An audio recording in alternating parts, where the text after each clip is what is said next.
Greetings from Fire Island, New York, and welcome to Seaview, a family community. And it is right alongside of the very festive village of Ocean Beach. And they both share amazing views of the Great South Bay. And so for our visit to Seaview, we're going to enjoy a look of some waterfront properties for Fire Island living.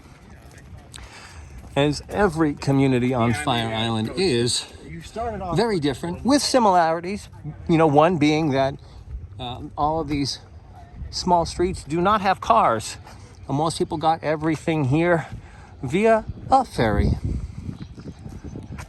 Actually, having property that faces the Great South Bay is not necessarily considered a detraction as compared to owning Atlantic Ocean front property, because they don't really have to worry as much about high tide on this side of the island. Not that it's a very wide island, we're only talking about 3 blocks.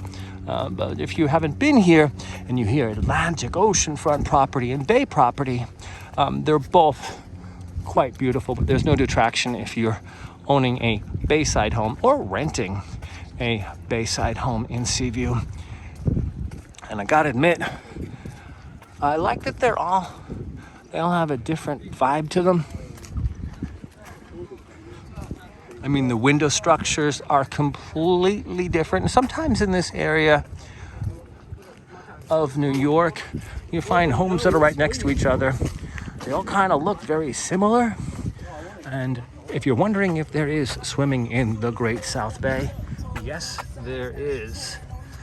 And some of the communities will have lifeguards, and some of them you just walk yourself right into the Great South Bay, which is actually doing very well right now due to the old inlet breach between Ho-Hum Beach, also on Fire Island, to the Otis Pike Wilderness Center. And there is the breach there, which allows the water from the Atlantic Ocean to go directly into the Great South Bay, which has brought in not only a change in the water, but also some of the marine life from the ocean has been able to find its way into the Great South Bay. So the waters are much cleaner now and thriving, to say the least. But back to some of these waterfront properties. Now keep in mind, this is sometimes not someone's singular residence. A lot of people will rent out their homes in order to be able to afford to have a home on Fire Island. So they won't be here right now, which would be peak season, the month of July. People will come back. Some communities, they will shut off the water. And so you really can't be here during the winter, but there are year-round residents as well as schools. So it is a summer community, but for some it is an all year-round community. And I would say this is also one of the most iconic images of Fire Island, the wheelbarrow.